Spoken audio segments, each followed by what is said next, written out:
Bueno, bienvenidos. Mientras vamos llegando, nos vamos acomodando, organizando para escuchar al doctor Juan Manuel Jiménez de Pereira en su charla Indicaciones de intervención en los quistes pancreáticos. El doctor es internista gastroenterólogo de la Universidad Militar Nueva Granada. Es experto universitario en endoscopia avanzada de las vías biliares y páncreas de la Universidad Católica de Murcia y gastroenterólogo de la IPS Gastroélite. Bienvenido, doctor, con su charla. Bueno, buenos días a todos. Muchas gracias a la SED por la invitación. Pues empecemos el programa, gracias a los que madrugaron para esta charla. Muy bien, hoy nos vamos a enfocar en la terapéutica, en las lesiones quísticas pancreáticas, lo que podemos aportar al paciente desde la endosonografía. Entonces, hay que tener en cuenta que hay un aumento en la detección incidental de lesiones pancreáticas debido a la mejoría y al uso expandido de imágenes, tanto de resonancia como de tomografía. Se ha encontrado en las diversas series que entre el 2 y el 15% incidentalmente se encuentran lesiones quísticas pancreáticas. La mayoría de los quistes pancreáticos en sí son mucinosos, son aproximadamente más del 50% de los quistes pancreáticos, y esta es la lesión precursora del cáncer de páncreas en el 15% de los casos. Esta tabla que tenemos acá es para mostrarles los diversos tipos de quistes pancreáticos que tenemos y el riesgo de malignidad que presentan. Entonces, las neoplasias mucinosas tipo IPMN de rama principal y de rama secundaria pues tienen un riesgo de malignidad establecido. La neoplasia mucinosa también. Está la neoplasia endocrina pancreática quística, la neoplasia pseudopapilar sólida. Estos primeros tienen riesgo de malignidad. Sin embargo, estos dos últimos, la neoplasia endocrina papilar y la neoplasia pseudopapilar, son lesiones que se encuentran principalmente sólido y tienen algún componente quístico. Entonces, de entrada, pues, tiene un diagnóstico diferencial y un tratamiento establecido. Mientras que las otras lesiones como el cistoadenoma seroso o como los pseudoquistes pancreáticos no presentan un potencial maligno. En ese orden de ideas, el quiste mucinoso, el que tiene pues, un riesgo de progresión a cáncer de páncreas, que si se detecta tempranamente puede llevar una sobrevida adecuada, comparado con los pacientes que se detecta cáncer de páncreas por otras causas que tienen una sobrevida muy escasa al año y a los 5 años. ¿Qué estrategias tenemos entonces para la vigilancia, para el tratamiento de estos quistes pancreáticos como tal? Pues tenemos neoplasias quísticas mucinosas. Tenemos vigilancia o cirugía según la indicación. La vigilancia se hace con tomografía, con resonancia, con endosonografía, para evaluar los cambios en el tamaño del quiste y las características propias del quiste y detectar signos de malignidad como tal. Sin embargo, las limitaciones de esta estrategia de vigilancia es que, por ejemplo, en tomografía la dosis de radiación es de 100 a 300 veces mayor en los pacientes comparado con una radiografía normal, los costos que implica la vigilancia prolongada de estos pacientes, y las imágenes no son invasivas, pero tampoco terapéuticas. Entonces, eso va a crear una ansiedad en el paciente de que va a estar cada 6 meses, cada año, con la preocupación de pensar que ese quiste se le va a volver pues, un cáncer de páncreas. Y eso tenemos que tenerlo en cuenta en nuestros pacientes cuando le hacemos el seguimiento. En ese orden de ideas, este es un resumen de los diferentes consensos que se han establecido para el abordaje de las lesiones quísticas pancreáticas, para el seguimiento como tal. Y fíjense que lo que plantean de seguimiento en las últimas es que se hace un seguimiento por lo menos entre 6 meses y al año. Cada 6 meses, cada año tenemos que hacer seguimiento de estas lesiones. Y el tiempo que se debe hacer el seguimiento, pues ya las últimas recomendaciones es toda la vida del paciente hasta que ya llegue un momento en que no sea candidato para cirugía. Entonces vamos a tener un paciente todo su resto de vida, pues con esa expectativa de que si va a desarrollar una lesión de tipo cancerosa o no en páncreas. La otra estrategia actual que tenemos pues, es la cirugía. El tratamiento quirúrgico, pues sabemos todos que es el gold estándar para las lesiones malignas o de alto riesgo en los pacientes que son obviamente candidatos a cirugía. Las lesiones de la cabeza y el cuello o el cuerpo y la cola, pues se resecan con pancreatoduodectomía o pancreatectomía distal respectivamente. El problema de la cirugía es que tiene una morbilidad perioperatoria entre el 20 y el 40% y una mortalidad que va entre el 1 y el 5%. Entonces, por eso que puede no estar indicado en algunos pacientes con unas comorbilidades significativas porque simplemente no van a tolerar el procedimiento. Esas es de nuevo las recomendaciones, pues fijémonos acá por favor como las indicaciones principales de cirugía, cuando llevamos al paciente a cirugía, cuando tiene una ictericia obstructiva, cuando tiene un óvulo intramural mayor de 5 milímetros, o tiene un componente sólido o una citología positiva y una dilatación del conducto pancreático principal mayor de 10 milímetros. Esas son como las indicaciones de llevar al paciente a tratamiento quirúrgico. Tenemos entonces esto. Cuando son quistes pancreáticos pequeños y de bajo riesgo, hacemos la estrategia de vigilancia en este extremo. Del otro lado tenemos los quistes con signos de malignidad, pues que se deben hablar por un grupo multidisciplinario y considerar llevar al paciente a cirugía. Pero tenemos una zona gris, una población que está en la mitad de estos dos grupos que no los podemos clasificar como tal, y son estos pacientes los que en realidad los que se podrían beneficiar de la terapia por endosonografía. ¿Y qué tenemos entonces? La ablación del quiste pancreático guiada por endosonografía. En sí es una terapia relativamente reciente y es mínimamente invasiva para el tratamiento de las lesiones quísticas pancreáticas. Hasta ahora los estudios han demostrado que hay un incremento progresivo en la eficacia y durabilidad a largo plazo y es una opción que le podemos dar a esos pacientes si los seleccionamos adecuadamente.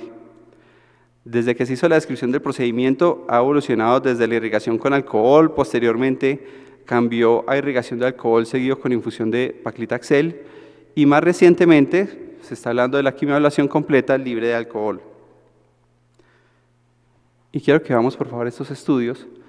Los primeros estudios, bueno, el primero habla específicamente de la terapia con radiofrecuencia, pues es un número bajo de pacientes, pero reportaba una tasa de respuesta del 13%, aunque había otro estudio que reportaba hasta el 64%, pero una tasa de eventos adversos del 7.7%. Pero en la evolución de la ablación de los quistes pancreáticos se comenzó primero la irrigación con alcohol. Los primeros estudios solamente con alcohol mostraron una tasa de respuesta entre el 9 y el 35% con presencia de efectos adversos como tal. Luego, los siguientes estudios adicionaron alcohol con paclitaxel, mejorando la respuesta de la ablación del quiste incluso hasta el 79%, en los diferentes estudios, 50, 62, 79%, pero también con una no despreciable tasa de eventos adversos desde el 4 hasta el 10%. Los siguientes estudios lo que hicieron fue usar terapia de ablación retirando el alcohol. Y entonces estos son los estudios comparando cuando tenemos respuesta utilizando alcohol, una respuesta hasta el 61%, libre de alcohol del 67%, pero el impacto mayor de esta comparación de estos estudios es que hubo una disminución importante en los eventos adversos, tanto serios como menores. Cuando se retiró el alcohol, bajaron al 0% hasta ahora pues en los estudios que van. ¿Y por qué? Porque es que el uso de ablación guiada por alcohol pues tiene una alta tasa de eventos adversos entre el 3 y el 10%, y eso es secundario a la toxicidad de los efectos inflamatorios de ese etanol concentrado. Entre esos se han descrito pancreatitis, trombosis y peritonitis. Este estudio del que estamos hablando muestra que cuando se hace quimioablación sin alcohol, la tasa de eventos adversos se disminuyó al 0% sin eficacia en el tratamiento y la respuesta al año de estos pacientes. Esto es para hablar un poco más de esta terapia de ablación. Esto es comparado con otros procedimientos que hacemos normalmente en los pacientes. Entonces, el primero es la cirugía. Miren que tiene una tasa de eventos adversos importante entre el 20 y el 40%, una mortalidad del 1 al 5%. Veamos, por ejemplo, la CPRE que todos realizamos entre el 5 y el 10%, eventos adversos del 0.1%. Y cuando se comenzaron a describir las ablaciones guiadas por alcohol, tenemos una tasa de eventos adversos del 3 al 10%, sin describirse hasta ahora mortalidad. Pero cuando se describen estudios sin uso de alcohol, la tasa de eventos adversos baja al 1%, y si ustedes lo miran, se compara, es muy similar a la tasa de eventos adversos cuando hacemos una endosonografía con una punción. Ahora, en cuanto a la respuesta sostenida de la ablación quística guiada por endosonografía, pues en este estudio que se hizo evidencia al año y a los 24 meses, se encontró que el 87% de los pacientes con ablación completa en la valoración anual mantenían una respuesta que se iba incluso hasta los 36 meses y medio.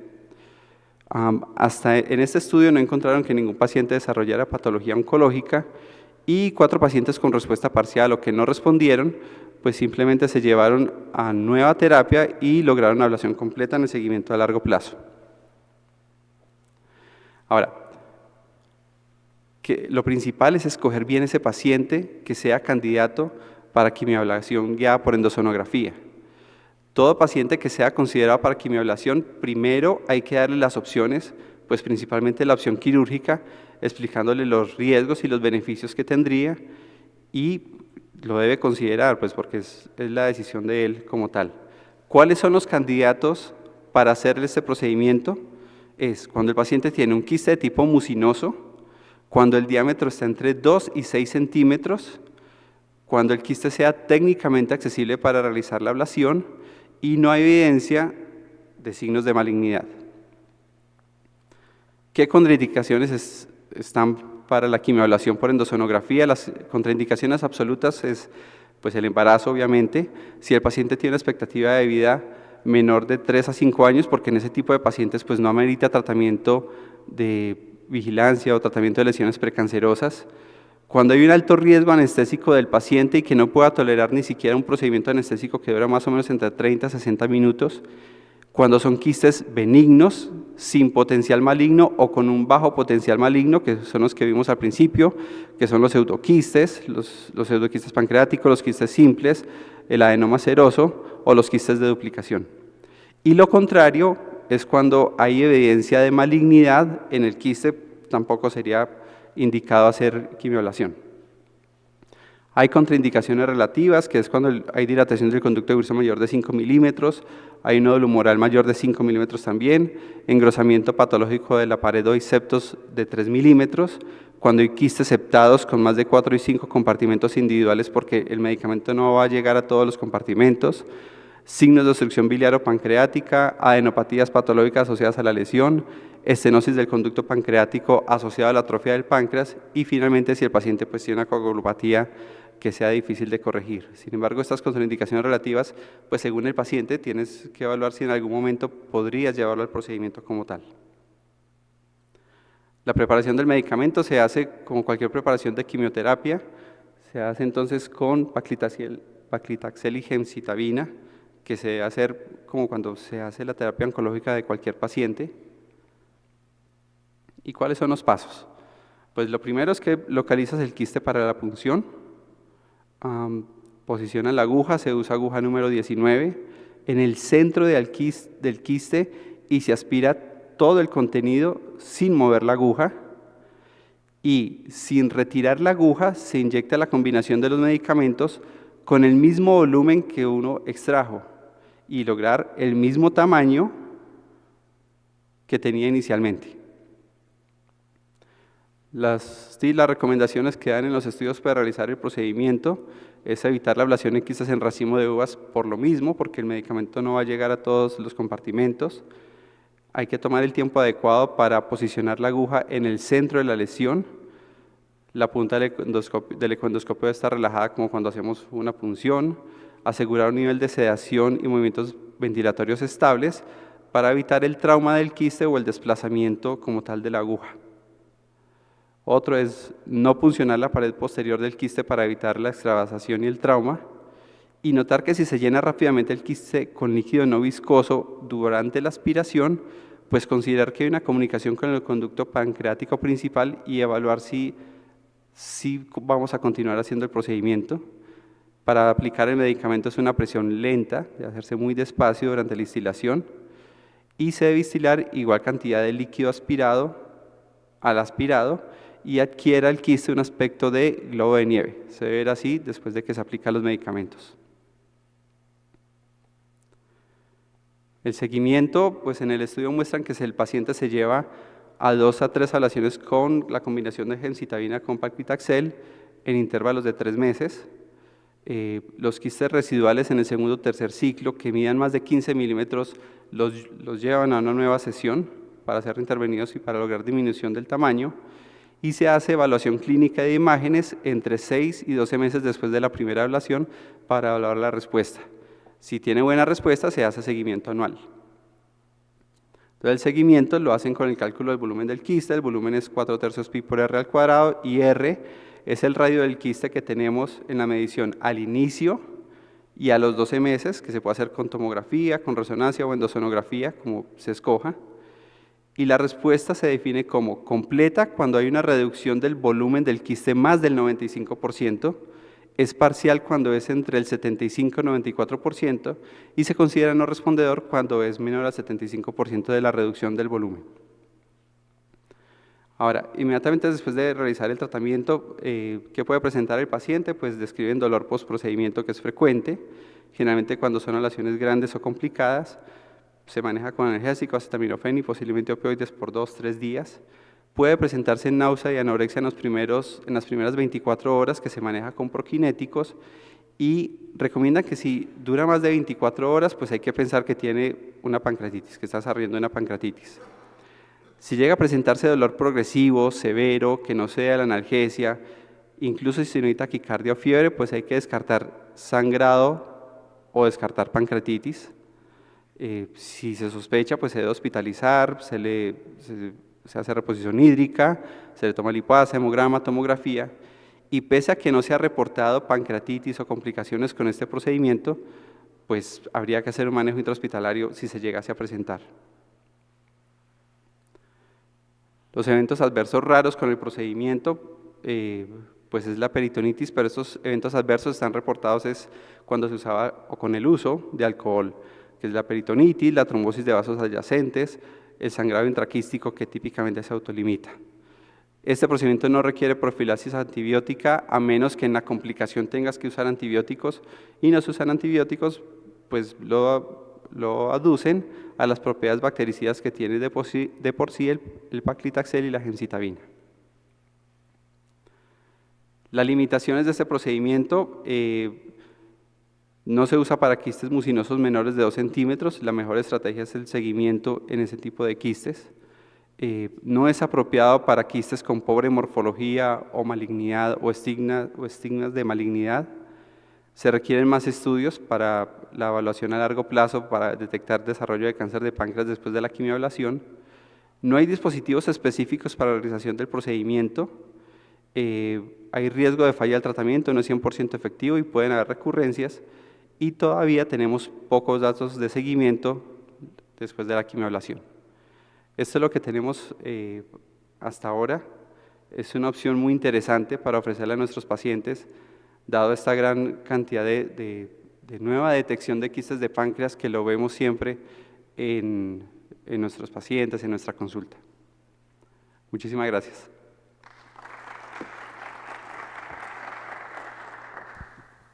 Muchas gracias al doctor Juan Manuel. Les pido que si tienen algunas preguntas las vayan apuntando para cuando finalicemos este segmento le compartamos al doctor. Vamos a continuar con derivaciones digestivas guiadas por ecoendoscopia. Va a haber un cambio en el profesor que dará la charla. Va a ser el doctor John Jaime Carvajal, el jefe del servicio del Hospital Pablo Tobón Uribe.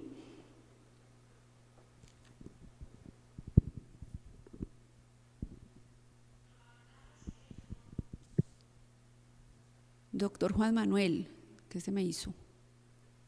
Allá.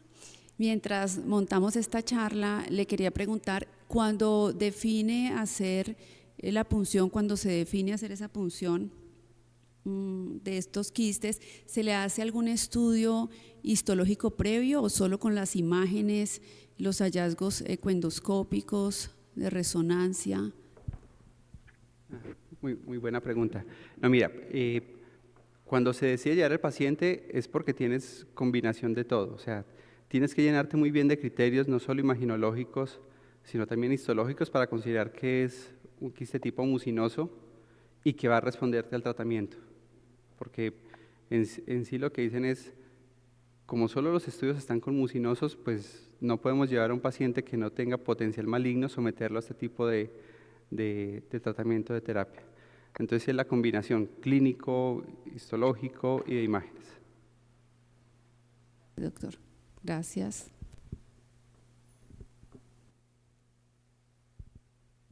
Bueno, muy buenos días. ¿Qué tal está el audio? ¿Hay algo de delay o algo?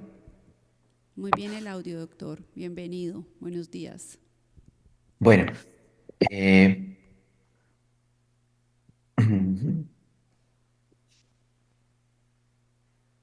no sé, no me pasan las diapositivas. Ah, ya, perdón. Bueno, muy buenos días. El día de hoy quisiera acompañarlos desde la distancia, desde acá, desde el Retiro, que está haciendo un poquito de frío, me imagino que allá también, para tener una charla corta acerca de los drenajes biliares guiados por endosonografía. Entonces, para todos es claro que la forma en que derivamos la vía biliar hoy en día es por la colangiopancreatografía endoscópica retrógrada, que tiene una efectividad muy buena. Las tasas de CEPRES fallidas son muy bajas, varían de centro a centro de acuerdo a la experticia, al volumen, como todos lo conocemos. En general, las complicaciones son bajas, sobre todo, como ya dijimos, cuando hay algún grado de experticia. Y cuando hay una primera fallida, volver a intentar tiene una alta tasa de éxito, como se han demostrado incluso en estudios propios en nuestro país.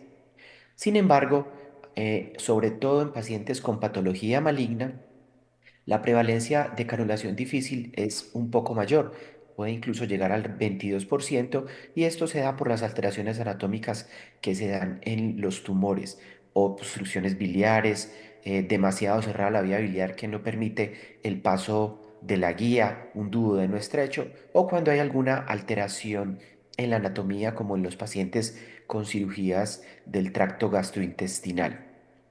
Tradicionalmente, estos pacientes que no podemos drenar por CEPRE, entonces van a drenajes por radiología intervencionismo, radiología intervencionista en forma transparieto-hepática. Sin embargo, todos sabemos que el drenaje por radiología intervencionista pues tiene sus inconvenientes, una calidad de vida un poco menor en los pacientes con una sonda que está derivando bilis hacia el exterior, que molesta, que duele, que en ocasiones se desplaza.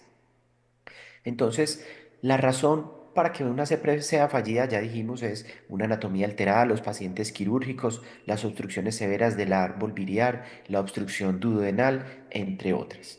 Esas son las principales razones que utilizamos hoy en día para realizar el drenaje guiado por endosonografía. Entonces ya desde hace varios años se han documentado diferentes estudios, incluso metaanálisis y revisiones sistemáticas que han documentado un éxito técnico. Éxito técnico significa poder poner la prótesis en el ducto que deseamos, ya sea en el colédoco o en la vía biliar intrahepática, alto para el drenaje guiado biliar el drenaje biliar guiado por endosonografía, y el éxito clínico, que es que efectivamente esa derivación que pusimos le baje la bilirrubina al paciente en forma apropiada, al menos en un 50%. Entonces el éxito técnico y el éxito clínico de los drenajes guiados por endosonografía, llámese cualquiera de sus modalidades, intrahepática o hacia el colédoco, son muy altos, con una tasa de efectos adversos bastante razonable que ha variado en el tiempo. Las publicaciones antes del 2013, cuando apenas se estaban desarrollando las técnicas, mostraban una tasa de complicación un poco mayor, y sobre todo en la medida en que se ha ganado experticia en distintos centros y se han realizado el desarrollo de insumos más propios para este tipo de procedimientos, la tasa de complicaciones ha venido disminuyendo. Los en los centros donde hay un volumen importante, sobre todo después del 2013, los eventos adversos han sido mucho menores. ¿Y cuáles son esos eventos adversos?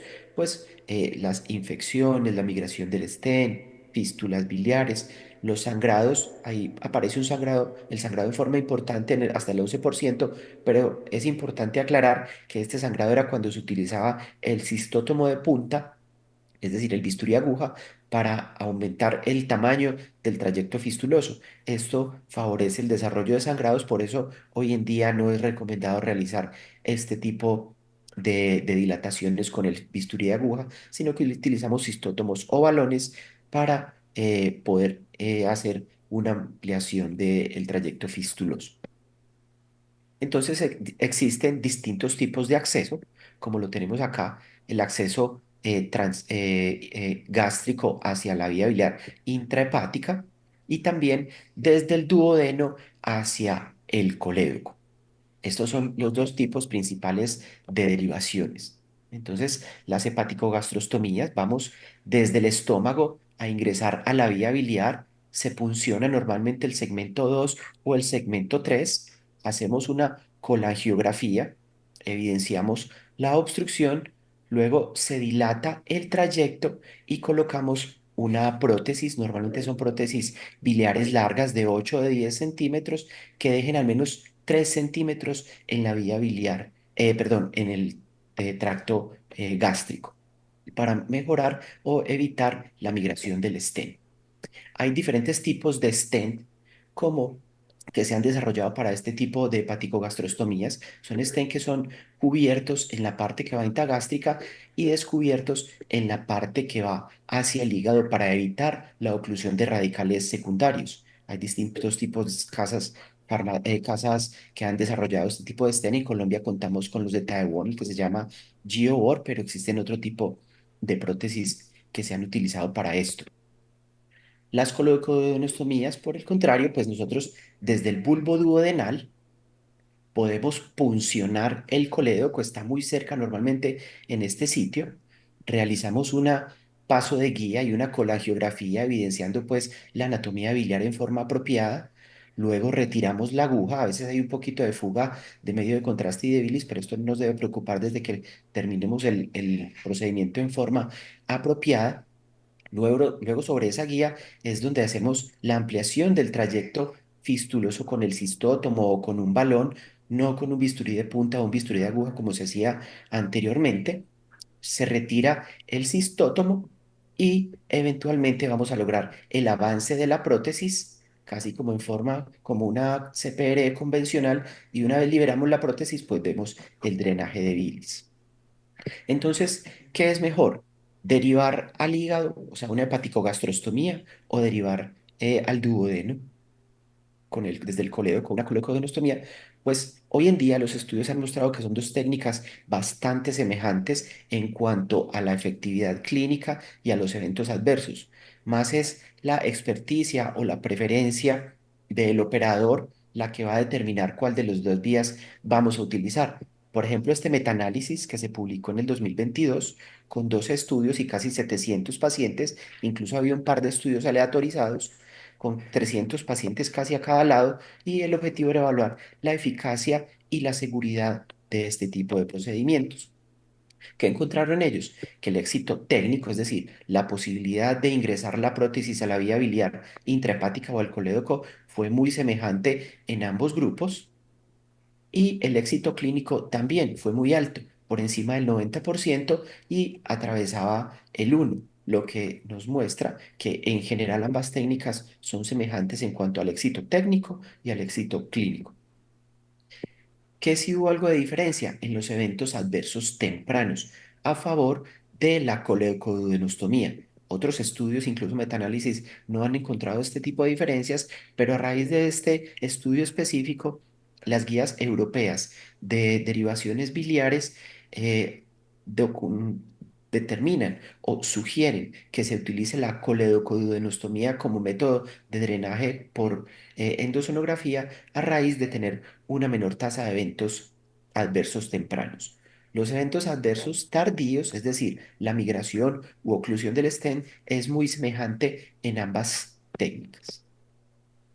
Ahora bien, entonces, ¿cómo lo comparamos con el método estándar en la mayoría de las instituciones el día de hoy? Pues el método secundario estándar que se utiliza en la mayoría de las instituciones el día de hoy, que es el drenaje por radiología intervencionista. Pues eh, hoy en día hay una mayor disponibilidad de radiología intervencionista en la mayoría de los centros versus endosonografía. Afortunadamente ha ido creciendo el número de centros que nos permiten tener acceso a los drenajes guiados por endosonografía y por eso se ha empezado a comparar ambas técnicas para definir cuál debería ser el método secundario después de la CEPRE fallida. ¿Cuáles son las ventajas de la transparente hepática? Pues generalmente su mayor disponibilidad en los centros, pero como vamos a ver, los efectos adversos son mucho mayores en el drenaje transparietal que en los drenajes guiados por endosonografía. Por ejemplo, encontramos este estudio, realizado en Corea, con un tipo de stent que es parcialmente cubierto y que tiene en la punta un metal que es dilatador, y que encontraron que el éxito técnico y clínico fue semejante en el brazo que tenía los pacientes con drenaje transparietal por radiología intervencionista versus el brazo de ultrasonido endoscópico. Sin embargo, los eventos adversos sí fueron mucho mayores en el grupo de radiología intervencionista. A su vez, la tasa de reintervención no planeada, es decir, cuando había que tener un nuevo procedimiento por radiología a raíz de disfunción del stent o de algún evento adverso, y la hospitalización media fue mucho mayor para el grupo de radiología intervencionista. Acá vemos desglosados esos eventos secundarios, esos eventos adversos, que hubo 3 para el grupo de ecoendoscopia y 10 para el grupo de drenajes transparietales. En general, son muy similares los tempranos, pero mucho mayor grado de colangitis, de hemofilia, de oclusión del estén, entre otros, para el grupo de radiología intervencionista. Y lo mismo cuando hablamos de la necesidad de reintervenciones posteriores. Se tuvo que hacer más reintervenciones en los pacientes con radiología intervencionista. Este es un metaanálisis que más o menos nos habla de lo mismo, en el cual había incluso 4 estudios aleatorizados por el doctor Artifón, Giovannini, que lo que encontraron fue muy semejante. El éxito técnico y clínico igual para los dos brazos, pero la tasa de eventos adversos tempranos mucho mayor para el grupo de radiología intervencionista, los eventos adversos en total mayores para el grupo de radiología intervencionista, y la necesidad de reintervenciones no programadas mucho mayor para el grupo de radiología intervencionista, lo que nos habla de que quizás la seguridad y la, la necesidad de reintervenciones sea mucho menor, mucho mejor para las derivaciones guiadas por ultrasonido endoscópico. Esta diapositiva básicamente la dejo, no vamos a hablar más al respecto, pero es una discusión que se está creando en los últimos años, es si es mejor la derivación primaria por CPR o por ultrasonido endoscópico. Solo la dejo ahí para la discusión en el futuro, pero quizás hacia allá vayan a ser las charlas próximamente. Esto quizás va a ser muy difícil de implementar, por lo que ya dijimos de que no tenemos disponibilidad de ultrasonido endoscópico, digamos que las 24 horas en muchas de las instituciones, pero sirve como para la discusión. Ahora bien, ¿qué tipos de stent utilizar? Pues esa es una pregunta que también se ha intentado evaluar en el tiempo, de si se utilizan las prótesis biliares convencionales totalmente cubiertas o parcialmente versus las prótesis de aposición luminal. Este metaanálisis trató de dirimirnos esto, se publicó hace unos 3 años, en el cual había 820 pacientes de 31 cohortes, donde habían 500 para las prótesis biliares autoexpandibles y 311 para los LAMS, y el éxito técnico, el éxito clínico fue muy alto en ambos brazos, sin diferencias estadísticamente significativas. Los eventos adversos también fueron muy semejantes y la tasa de reintervención lo mismo. Es decir, El tipo de prótesis que utilicemos quizás depende más de las preferencias personales, de la facilidad de uso, del tiempo que se tome poner una u otra, pero en última instancia la eficacia y seguridad probablemente sea muy semejante para los dos tipos de prótesis. Esto es un cuadro de nuestra experiencia inicial. Hace unos 3 años publicamos en la Revista Colombiana de Gastroenterología nuestros primeros casos. Para el 2019 y 2020 realizamos casi 478 CPR en la institución, donde 18 fueron fallidas, algo así alrededor del 4%. De esos, 12 pacientes fueron derivados por vía transparietal y 6 pacientes derivados por ultrasonido endoscópico. El éxito técnico en ultrasonido endoscópico fue del 100%, el éxito clínico fue del 86%, pero esto es más porque una paciente que le dimos de alta en forma temprana, pues no volvimos a saber de ella, entonces no tenemos las bilirrubinas de control de esa paciente, entonces como siempre, pues eso toca castigarlo en el estudio como si no hubiese sido negativo el desenlace. Entonces el éxito clínico para esa paciente se toma como negativo y nos da el 86%. Solo dos eventos adversos, que fue un paciente con sangrado que ya tenía trombocitopenia, pero no requirió transfusión y una pancreatitis. Dos pacientes murieron en los siguientes 30 días, pero ninguno relacionado con el procedimiento, un TEP y el otro por progresión tumoral, y el seguimiento más largo de estos pacientes fue hasta un año. Dos de ellos tuvieron doble derivación, esto es derivación del duodeno con un stent duodenal y la derivación biliar en el mismo acto. Entonces, este de hecho es uno de esos ejemplos. Este fue nuestro primer paciente. Vemos que tiene una obstrucción duodenal muy severa, por eso hay tantos detritos y tanto alimento ahí. Aquí vemos la estenosis duodenal entre la primera y segunda porción. Entonces, iniciamos por derivar el duodeno colocando un stent duodenal totalmente descubierto allí en este sitio. Hay que cuidarse de dejar el stent que nos deje el bulbo descubierto, porque es en el bulbo donde vamos a buscar la colocación del colédoco, entonces no lo podemos dejar transpilórico como normalmente hacemos en las obstrucciones del tracto de salida gástrico. Entonces acá vemos que el bulbo estaba muy dilatado por la obstrucción duodenal, se dejó esa prótesis duodenal para la alimentación del paciente y luego vamos con el ecoendoscopio ahí en el mismo bulbo duodenal a buscar. Acá vemos como siempre hay que utilizar el Doppler porque hay estructuras vasculares ahí muy importantes, la porta, la arteria hepática. Medimos el diámetro del colédoco para poder saber bien a qué nos estamos enfrentando. Aquí vamos con la aguja, puncionamos e inyectamos medio de contraste porque hay que hacer un colangiograma convencional como en cualquier CPRE. Vemos aquí la vía biliar dilatada intrahepática y extrahepática. Luego avanzamos una guía, porque sobre esta guía es que vamos a poder realizar el resto del paso de los insumos. Se deja la guía en la vía biliar. Una vez se retira la aguja, allí ya donde dijimos ocasionalmente hay algo de fuga, pero esto se pasa rápidamente. Aquí vamos con el cistótomo que va a permitirnos dilatar ese tracto en forma satisfactoria. Vemos cómo le aumentó el diámetro en forma importante y eso nos permite avanzar una prótesis metálica totalmente cubierta para realizar la derivación biliar en forma apropiada. Este paciente fue nuestro primer paciente, de hecho. Así que no hablamos hoy de derivaciones hacia la vesícula, pero esto es básicamente para como método de rescate aquellos pacientes que no tenemos un buen acceso hacia el colédoco por el tumor o porque no pudimos realizarlo en el vía biliar intrahepática. Entonces la vesícula es otro objetivo que es secundario, no es tan efectivo, pero sirve como método de rescate. A estos pacientes sí lo hacemos con prótesis de aposición luminal. Acá vemos cómo ingresa la prótesis de aposición luminal, luego se realiza el avance completo siempre y cuando nos lo permita el tamaño de la vesícula.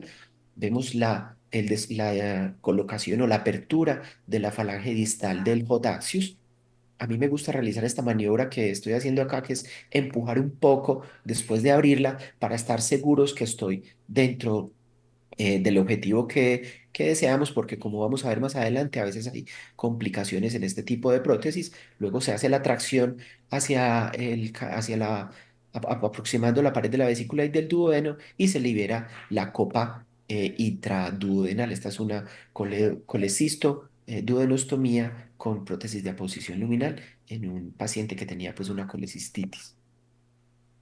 Ahora bien, no siempre todo sale bien, entonces en este tipo de eventos es bueno mostrar algunas complicaciones o algunos o cómo se solucionaron algunas de esas complicaciones. Esta fue una coledocodenostomía que realizamos en alguna ocasión. Vemos el colédoco dilatado, la porta, se punciona el colédoco en forma convencional, se hace la colangiografía, pasamos la guía. Luego realizamos la colocación y apertura de la prótesis, sin embargo no hubo una salida apropiada de bilis y eso nos llamó un poco la atención. Entonces comenzamos a mirar con fluoroscopia qué estaba pasando y vimos que la pared contralateral del colédoco, eh, me refiero a esta pared contralateral, parece que tenía como impactada la prótesis hacia allá. Probablemente cuando se realizó el paso del cistótomo, le hicimos una pequeña laceración. Aquí no nos quedó en la foto, pero en algún momento pasamos una nueva guía y la guía se salió por un sitio errático, lo que nos hizo pensar que estábamos teniendo un daño de la pared contralateral del colédoco. Entonces lo que hicimos fue pasar un cistótomo nuevamente a través de esa prótesis que teníamos ahí colocada y buscar reacomodar la guía que se nos fuera hacia la vía biliar intrahepática y en forma coaxial le pasamos una nueva prótesis metálica totalmente cubierta de 8 centímetros más larga, garantizando que ésta sí quedara en la vía biliar intrahepática, o al menos pues ahí en el hepático común, se libera y dejamos una prótesis al interior de la previa. La paciente se despertó sin ninguna incidencia, sin dolor, sin fiebre, pero lo importante es, este tipo de procedimientos en general pueden tener complicaciones, es que hay que tener la tranquilidad y los implementos necesarios para tratar de solucionarlas. Así vemos cómo quedó ambas prótesis, cómo quedaron. La vía biliar drenó completamente sin fuga biliar y sin ningún otro problema posterior. Vemos cómo se ven los dos stent en el duodeno drenando bilis en forma apropiada. Y esta fue nuestro primer drenaje de vesícula, que también tuvimos problemas. Vemos en el bulbo duodenal, hay incluso una indentación. El paciente tenía una vesícula gigante que protruía hacia el bulbo duodenal.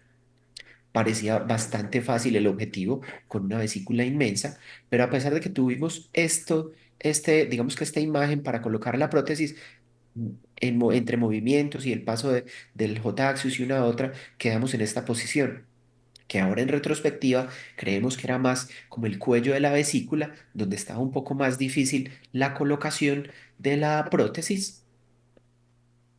Hicimos todos los pasos, liberamos la prótesis distal, la prótesis proximal, cuando vemos que en la prótesis proximal nada retorna, nada, absolutamente limpio, ni bilis, ni pus, ni nada. Eso llama mucho la atención. Hacemos la revisión endosonográfica y pues parecía que la copa sí estaba dentro de la vesícula, aunque esta no es la imagen convencional de una copa desplazada en un medio líquido. Vemos que se ve es como borroso. Esto lo que nos indica es que la prótesis está por fuera de la vesícula. Pasamos una guía a través de la prótesis y vemos que la guía tiene un movimiento libre en la cavidad abdominal. Eso llama mucho la atención. Luego inyectamos medio de contraste y lo mismo, ese medio de contraste se va en forma libre. Eso nos dice, no, esa prótesis está por fuera. Revisamos endosonográficamente nuevamente y ya vemos que acá vemos la vesícula, la prótesis está por fuera y este es el líquido que nosotros, el medio de contraste que destilamos. Esto es el peritoneo del paciente. Entonces lo llevamos intubado al tomógrafo, fuimos al tomógrafo, acá vemos la vesícula, la prótesis que está por fuera, como dándole un beso a la pared externa de la vesícula y al interior del bulbo duodenal. O sea, esta es una prótesis que está libre. Vemos el neumoperitoneo que tiene ya el paciente, nosotros ahí buscando qué había pasado. Entonces, regresamos con el paciente a las salas de endoscopia, todavía intubado, con una asa, le retiramos la la prótesis de posición luminal y le cerramos con un ovesco el orificio duodenal. Este paciente también se despertó, no hizo peritonitis, no tuvo pues como ningún inconveniente en el posoperatorio. Fue un procedimiento fallido desde el punto de vista de la derivación de la vesícula, pero la complicación se logró controlar endoscópicamente. Entonces, en conclusión, el drenaje biliar guiado por endosonografía es una técnica segura para el manejo de la obstrucción biliar maligna. La limitación principal es que no hay muchos centros con la tecnología y la experticia disponible, pero esta tecnología ha ido aumentando el número de centros que la tienen y lo mismo la experticia de los operadores de esos centros, lo que hace que cada vez se pueda pensar más en este tipo de derivaciones. En la medida en que aumentemos el volumen de estos procedimientos, pues va a mejorar nuestra tasa de éxito y nuestra tasa de complicaciones. Entonces, hoy en día, el drenaje biliar maligno inicialmente debería ser por CPR y el segundo paso debería ser el guiado por ultrasonografía endoscópica cuando está disponible. Este es nuestro equipo en el Hospital Pablo Tobón Uribe, muchos de ellos conocidos por ustedes. Muchas gracias.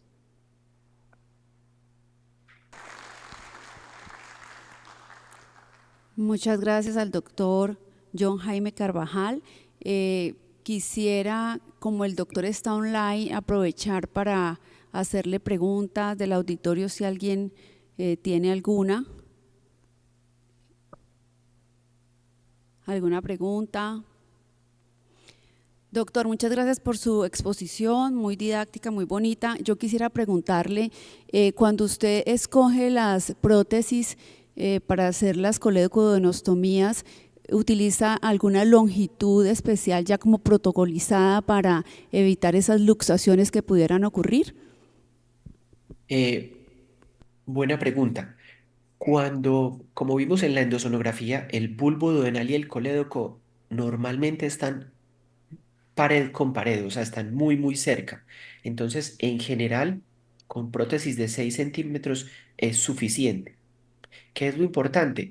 Que eh, normalmente las personas que realizan ultrasonografía pues también tienen experticia en CPR, entonces la liberación última de de la prótesis es un método muy parecido o a lo que realizamos en la CPR, entonces el control fluoroscópico es muy importante que uno ya más o menos tiene medido una prótesis de 6 centímetros, cómo debería quedar en un colédoco dilatado en un paciente con cáncer. Entonces, con 6 centímetros, mientras uno le deje entre 3 y 4 centímetros en la forma al interior del colédoco y unos 2 o 3 centímetros en el bulbo duodenal, es suficiente.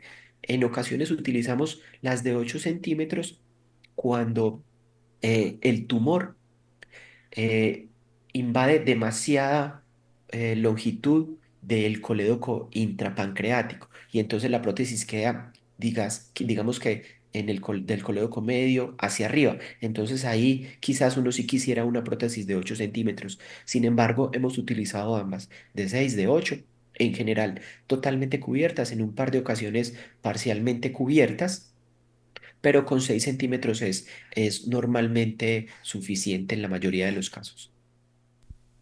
Muchas gracias, doctor. ¿Alguien más con alguna pregunta, por favor, para aprovechar el doctor?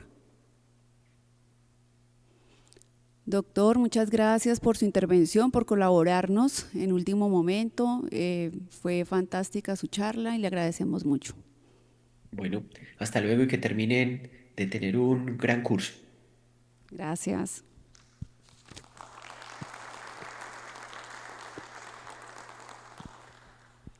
Muy bien, bienvenidos a los que están llegando. Vamos a continuar, estamos en el módulo de ecoendoscopia.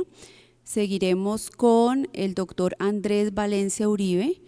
El doctor nos va a hablar de estadificación de cáncer por ecoendoscopia.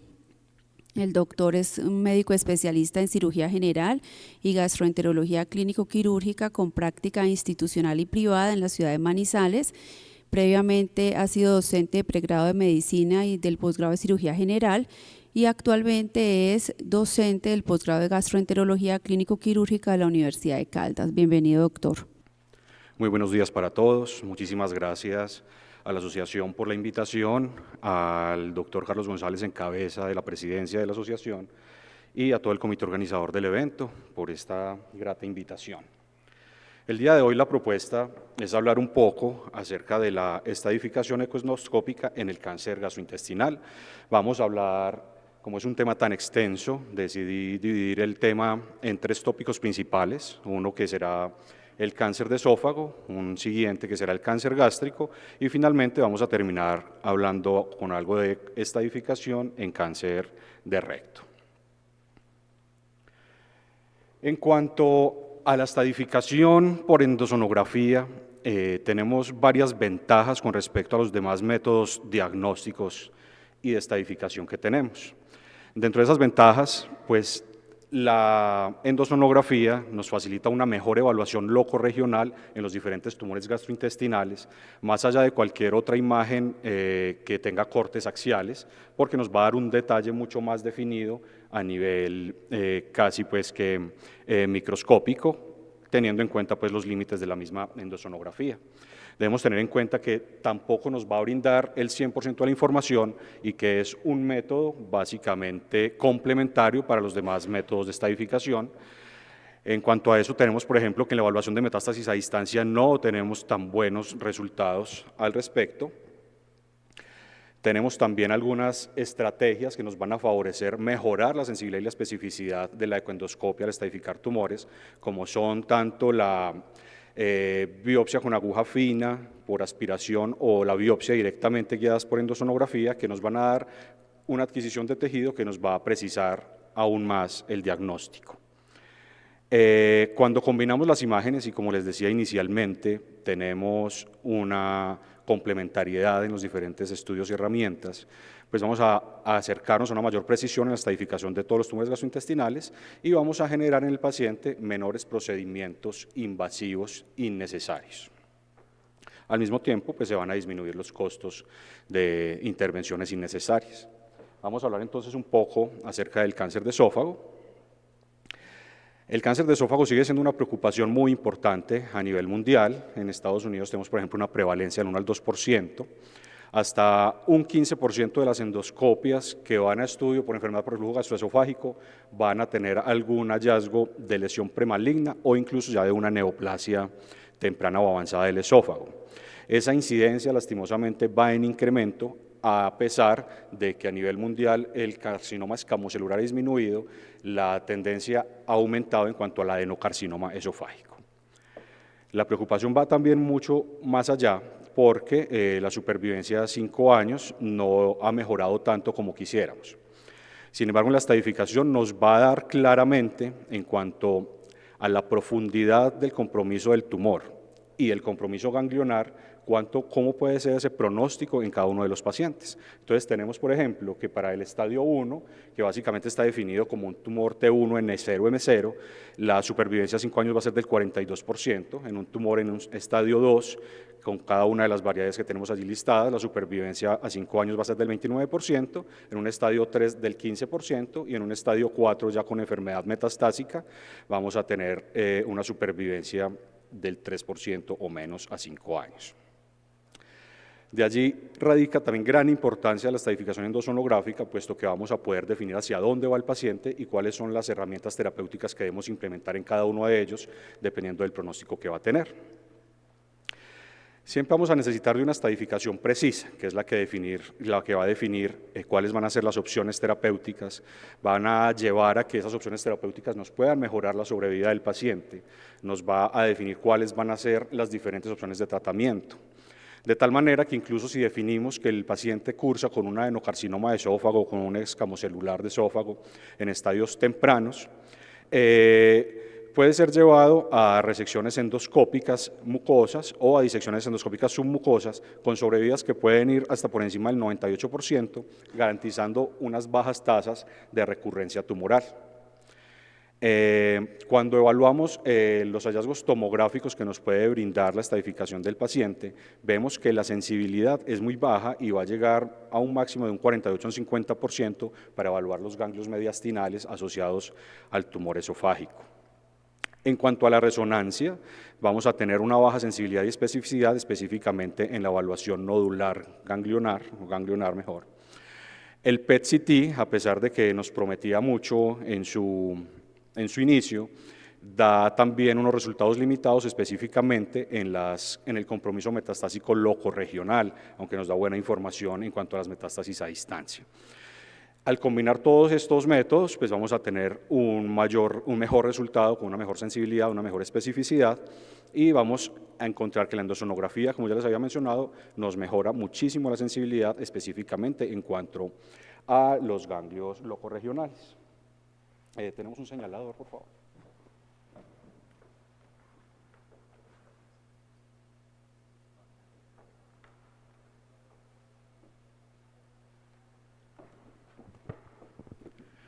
Bueno, muy bien. Tenemos muchos metaanálisis y múltiples revisiones sistemáticas de la literatura en la que nos van a evaluar la endosonografía en cuanto a su sensibilidad y su especificidad acumuladas. Vemos entonces que la mejor sensibilidad y especificidad las vamos a encontrar para los tumores que se van a encontrar en un estadio en un nivel T1 o en un nivel T4, siendo el T2 y el T3 un poco más bajos en cuanto a sensibilidad. En cuanto a la evaluación ganglionar, aquí podemos ver una comparación de la precisión diagnóstica de la endosonografía por sí sola o la endosonografía asociada a la biopsia guiada por endosono, y vemos cómo hay una mejoría significativa tanto en sensibilidad como especificidad en lograr una mejor precisión diagnóstica para la estadificación locorregional ganglionar. Siempre nos vamos a basar en la estadificación TNM del American Joint, el Comité de Cáncer del American Joint. En el esófago la actualización más nueva está en el 2017 y vamos a evaluar la T, para lo cual es muy buena según los datos que les acabo de dar, la ecoendoscopia, y vamos a evaluar básicamente el nivel de profundidad que el tumor va a estar comprometiendo. Recordar que por endosonografía vamos a ver específicamente 5 ecocapas, que ya les voy a mencionar una por una, y nos van a definir cuál va a ser el nivel de invasión de cada uno de esos tumores. De igual manera vamos a poder evaluar cuál es el compromiso ganglionar desde N0 hasta N3 para definir el pronóstico del paciente, y aquí tenemos un esquema pues, en el cual vemos esto. Las ecocapas que vamos a evaluar a nivel esofágico van a ser la mucosa, la muscular de la mucosa, la submucosa, la muscular propia y la adventicia. A nivel que va progresando el tamaño del tumor, como bien lo ven ustedes en este gráfico, vamos a encontrar pues, una mayor progresión del tumor, y ello va asociado también a un mayor compromiso de los ganglios linfáticos locorregionales. Eso tiene una buena correlación clínica, el tamaño del tumor del esófago con el compromiso ganglionar metastásico que vamos a encontrar, perdón, el compromiso ganglionar regional. Aquí vemos ya un ejemplo claro. Recordar que tenemos en endosonografía dos sondas diferentes. Podemos hacer endosonografía radial, como en este caso, en la cual vamos a tener cortes muy similares a las imágenes que nos dan tomográficamente, que son cortes transversales y que nos muestran en 360 grados la imagen esofágica. Aquí les estamos mostrando de igual manera como en el esquema anterior cuáles son las capas que vamos a ver, que básicamente vamos a ver la mucosa, la muscular de la mucosa, la submucosa, que es hiperecogénica, la muscularis propia, que es hipoecogénica, y pues en el esófago no contamos con serosa, pero sí hay una adventicia que nos da una imagen hiperecogénica y que nos va a favorecer la imagen endosonográfica para poder evaluar el compromiso de extensión del tumor. Les traigo varios ejemplos como para que entendamos más o menos de qué se trata. Entonces tenemos aquí un tumor en un estadio T1B, en el cual vemos. Aquí les traigo el ejemplo tanto de la imagen en el mismo tumor, de la imagen radial como de la imagen lineal. En la imagen radial tenemos la ventaja de ver, como les decía, 360 grados. Aquí vemos la lesión tumoral, en la cual vamos a tener un compromiso hasta la submucosa, pero en la cual la muscularis propia, que la vemos aquí, como este círculo hipoecogénico, está respetado. Por lo tanto, se trata de una lesión T1B. Aquí vemos pues exactamente lo mismo, de pronto la imagen lineal puede ser menos fácil de interpretar y generalmente se tiende a utilizar cuando se quiere obtener tejido, ya que el equipo radial no nos permite hacer intervención. Tenemos aquí otro caso en el cual ya vemos un tumor muchísimo más grande a nivel del esófago, en el cual ya vemos cómo se perdieron todas las ecocapas que veníamos viendo en este extremo, se han perdido completamente las ecocapas, incluso ya el tumor está comprometiendo la adventicia, pero no la sobrepasa. Eso nos va a clasificar el tumor como un tumor en estadio T3. Cuando llegamos a niveles más avanzados, a nivel T4, estamos hablando de invasión de los tejidos periesofágicos. En el T4B se puede evaluar, se define que hay una invasión de órganos vecinos. Aquí podemos ver un gran tumor que de hecho tiene un compromiso casi circunferencial del esófago, y a nivel de la aorta vemos como, bueno, aquí la imagen no se ve tan nítida, pero se ve una indentación dentro de la pared aórtica. Las paredes aórticas debieran ser lisas, específicamente en este caso en el cual no hay ateromatosis aórtica y ni calcificaciones aórticas, y se ven algunas indentaciones aquí donde está la flecha que nos hablan de que hay invasión locorregional por vecindad del tumor, lo que lo hace estar en un estadio T4B y por lo tanto el pronóstico va a ser muy diferente. Hablando ya de la estadificación ganglionar, debemos cuantificar cuántos ganglios a nivel locorregional va a haber. Siempre deberemos evaluar en todos los tercios del esófago con la endosonografía.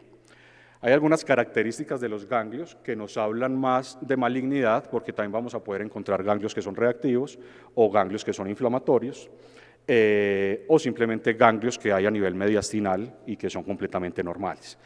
Las características ecográficas de los ganglios que tienen una potencial malignidad en esófago son los ganglios que tienen más de 10 milímetros de diámetro, los que son redondeados, porque en la morfología normal de los ganglios tienden a ser más alargados debido pues, a que no se ha deformado su hilio vascular. Los bordes tienden a ser muy netos, muy bien demarcados, tienden a ser todos hipoecoicos o con una ecogenicidad mixta, pero tienden a tener más una textura hipoecoica. Además debemos evaluar la localización de esos ganglios, tener en cuenta pues, que los ganglios celíacos en el TNM previo de la AJCC se consideran como metastásicos, ya ahora no se consideran como metastásicos, y tener en cuenta que la asociación, como les dije ahora, de la estadificación de N se va a correlacionar muy bien con tamaños más grandes del tumor en T3 y T4. Habrá mayor posibilidad de encontrar ganglios patológicos. Aquí tenemos entonces un ejemplo en el cual tenemos un ganglio claramente patológico, de bordes bien definidos, redondeado e hipoecogénico. Muy bien, en cuanto a la evaluación de las metástasis a distancia, también lo mencioné al inicio, la endosonografía no es el mejor método diagnóstico, sin embargo podemos evaluar algunas cosas, como evaluar muy bien en el lóbulo hepático izquierdo lesiones nodulares, que incluso podríamos biopsiar ante la duda con un endosonógrafo lineal y puncionar y obtener tejido para su estudio. Este es un caso de una metástasis hepática. Incluso podrían verse metástasis y compromiso a nivel del diafragma y a nivel peritoneal en algunos casos. La punción y la biopsia guiados por endosonografía pues, nos van a ayudar a clarificar si un ganglio linfático dudoso, especialmente cuando estamos haciendo reestadificación tumoral, después de que el paciente ha ido a neoadjuvancia, si ese ganglio es maligno o no cuando nos quedan dudas.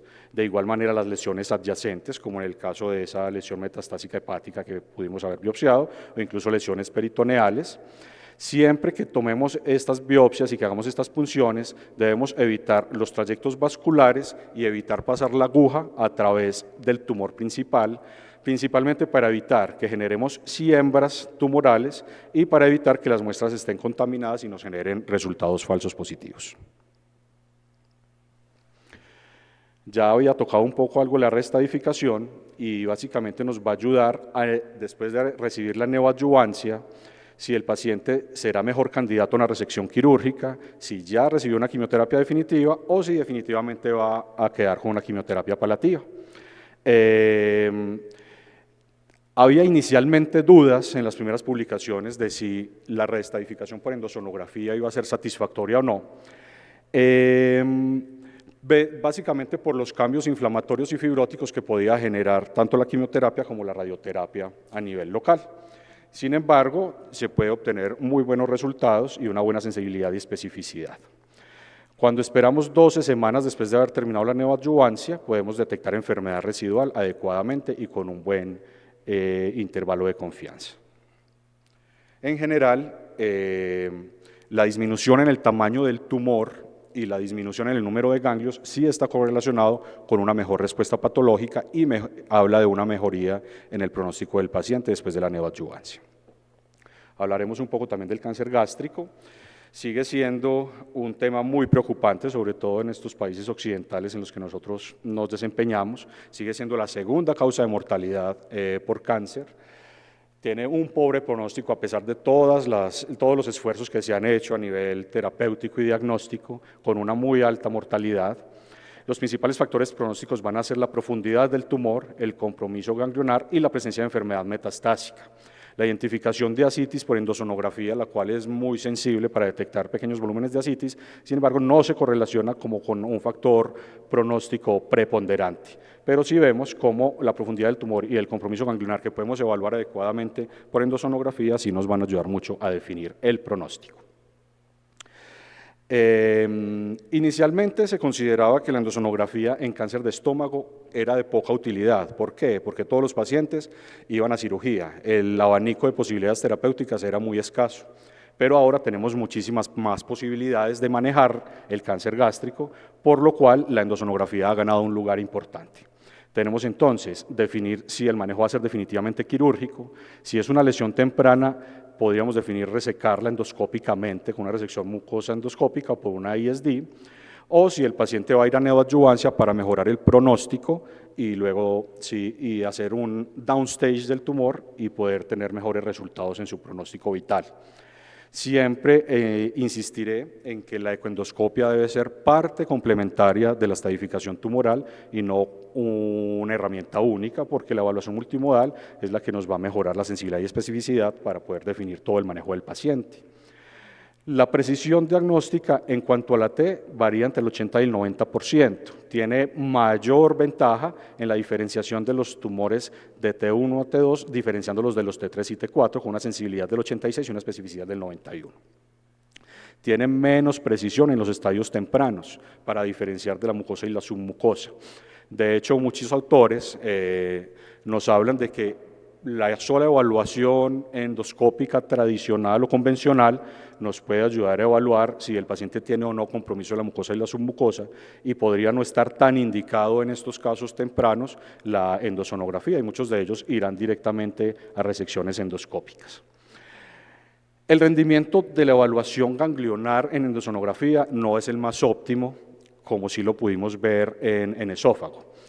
Los japoneses tienen una clasificación con 18 estaciones ganglionares, lo cual es complejo de evaluar, se puede hacer, dedica tiempo y maniobras especiales para evaluar todas las estaciones ganglionares, como para dar un N claro, teniendo en cuenta pues, que el número de ganglios es el que va a definir el pronóstico. Y de nuevo tenemos que la biopsia y la punción guiada por endosono nos va a mejorar la precisión diagnóstica. Entonces tenemos aquí de nuevo el TNM, que actualmente este es el que tenemos vigente, evaluamos el tamaño del tumor, de igual manera según el compromiso de las ecocapas que podemos tener. El número de ganglios, como les mencionaba, es el que va a definir también la N, y la M según el compromiso metastásico a distancia. Aquí vemos pues las diferentes estaciones ganglionares a evaluar, tanto perigástricas como los ganglios ya asociados a las estructuras vasculares principales. Tenemos aquí entonces cómo veríamos las diferentes ecocapas por endosonografía. Tenemos 5 ecocapas a nivel del estómago, con una mucosa superficial y mucosa profunda, que básicamente aquí habla es de la muscularis mucosa, una submucosa, una muscular propia, una serosa, y finalmente los tejidos perigástricos y las estructuras vecinas. Aquí tenemos entonces en la visión endoscópica una lesión ulcerada, deprimida, hacia la cara posterior del cuerpo gástrico, en la cual al hacer una evaluación endosonográfica podemos determinar que el tumor está comprometiendo la mucosa y la submucosa, pero no va más allá de la lesión, lo que la hace una lesión T1B y lo que se corrobora por los hallazgos histopatológicos, en los que no me voy a detener porque veo que ya el tiempo me está ganando.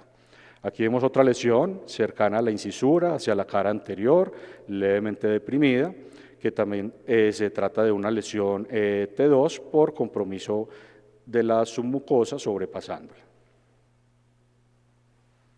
Aquí tenemos otra lesión más grande a nivel del antro sobre la curvatura menor y hacia la cara anterior, en la cual podemos ver cómo hay compromiso de las 3 ecocapas hasta la muscularis propia, pero que no va a sobrepasar la serosa. Esa sería una lesión en T2. Esta es otra lesión tumoral antral sobre la curvatura menor, en la cual vemos un tumor muy extenso endosonográficamente, que compromete todas las ecocapas, pero en la cual la serosa aún está respetada, para tratarse de un tumor estadio T3. Aquí tenemos una lesión, más a nivel subcardial, en el cuerpo proximal mejor, una lesión ulcerada, extensa. Vemos que ocupa casi media circunferencia de la ventana que estamos viendo aquí en la endosonografía radial, y vemos cómo aquí, nuevamente un poco de ojos de fe, hay unas indentaciones, irregularidades ya de la serosa, la cual está siendo infiltrada por el tumor, lo que la estadifica como una lesión T4A. También vamos a encontrar pacientes con linitis plástica. En este caso solamente quería traer el ejemplo en el que encontramos una pared gástrica con cambios en la ecogenicidad, con tendencia a ser más hipoecogénica, con algo de heterogeneidad y con un engrosamiento muy significativo de la pared, de todas las paredes gástricas. Aquí tenemos otra lesión en la que en el mismo corte pudimos encontrar una lesión T4A, se sobrepasa claramente los límites de la serosa, y además de eso encontramos una lesión ganglionar con morfología sospechosa de malignidad. Finalmente les voy a hablar un poco sobre el cáncer de recto. Aquí tenemos también, de nuevo, una alta utilidad en la estadificación locorregional. Nos va a ayudar a definir cuál va a ser el tratamiento que va a tener el paciente. Al definir la estadificación, los pacientes que tienen un tumor en estadios T3 y T4 van a obtener el mayor beneficio de ser llevados a neoadyuvancia, sin la cual la recurrencia posoperatoria antes era hasta el 30%. Esa recurrencia se ha podido disminuir gracias a la neoadyuvancia. Las indicaciones en cáncer de recto serían evaluar lesiones en polipoides grandes, tumores pequeños para definir la posibilidad de hacer una resección endoscópica o para realizar una resección transanal, y también vamos a poder hacer un seguimiento posoperatorio. La precisión diagnóstica en cuanto a la T varía entre el 80 y el 95%, siendo muy superior a la tomografía y a la resonancia magnética. De igual manera, la precisión diagnóstica en la N no es tan alta, pero sigue siendo superior a la evaluación tomográfica y por resonancia. Sin embargo, hay nuevas estrategias por resonancia de alta definición que nos han mejorado también la sensibilidad y especificidad de la N en resonancia. Vamos a evaluar cómo están los ganglios perirrectales, vamos a cuantificarlos, definir si tienen características de malignidad o no, y vamos a llevar el endosonógrafo hasta 25 a 30 centímetros de la línea dentada para evaluar básicamente la presencia de ganglios ilíacos izquierdos. De nuevo tenemos la posibilidad de hacer punciones guiadas por endosono. Hay nuevas tecnologías como la endosonografía 3D que mejora tanto la sensibilidad como la especificidad en la T y en la N. Y además tenemos la utilidad de evaluar la eficacia de la respuesta terapéutica a la neoadyuvancia, evaluando el downstaging que pudo hacer el paciente. Aquí tenemos pues la clasificación TNM con un ejemplo gráfico en el que nos queda muy claro cuál es el compromiso de las diferentes ecocapas y qué es lo que vamos a evaluar con endosonografía, de igual manera la grasa perirrectal y los órganos adyacentes. Aquí tenemos un paciente con un adenoma velloso al cual se lleva a endosonografía y se encuentra en un estudio endosonográfico que la lesión está solamente circunscrita a la mucosa, por lo cual se lleva a resección endoscópica mucosa y se confirma que había un adenocarcinoma dentro de ese adenoma velloso. Tenemos aquí otros dos ejemplos de lesiones T1 de aspecto polipoide, en los cuales no hay compromiso más allá de la submucosa, que podrían ser manejados endoscópicamente. Aquí un ejemplo de una lesión un poco más grande, sin compromiso más allá de la submucosa. Aquí tenemos lesiones que ya tienen compromiso de la submucosa, de lesiones más extensas, un poco más deprimidas, bordes más elevados, y vemos aquí el compromiso de las diferentes ecocapas y cómo hay un compromiso más allá de la submucosa siendo superada, de igual manera en este otro ejemplo que tenemos acá. Evaluamos también el compromiso de la grasa perirrectal, vemos como aquí hay un compromiso locorregional alrededor del recto. Evaluaremos también en este paciente, tenemos un tumor en estadio T3 y en toda la evaluación se encuentra también una adenomegalia en señal Doppler con un vaso adyacente y con características sospechosas de malignidad, una lesión redondeada, de bordes bien definidos. Tenemos aquí otra lesión, un estadio T4, ya compromete todas las ecocapas, con una adenopatía sospechosa de malignidad. De nuevo, la posibilidad de realizar punción para aclarar las adenopatías que son dudosas en cuanto al diagnóstico. Y finalmente, algunos ejemplos de las utilidades de la elastografía para evaluar ganglios linfáticos. Aquí vemos, por ejemplo, un ganglio mediastinal que tiene características netamente benignas a la elastografía, que es lo que vemos en color verde, que son lesiones más blandas. Aquí vemos un ganglio que es más reactivo inflamatorio, un gran ganglio mediastinal, que es un poco más irregular, pero que principalmente tiene un gran componente vascular y tejido blando no maligno. Por el contrario, vemos este otro ganglio redondeado de bordes bien definidos, al cual se realiza elastografía y encontramos que su dureza es alta, lo cual nos habla claramente de malignidad, al igual que en este otro ejemplo que tenemos aquí a nivel de la grasa perirrectal. Me tocó acelerar un poco al final porque me alargué como 6 minutos de más, les pido disculpas por eso, muchísimas gracias por la atención.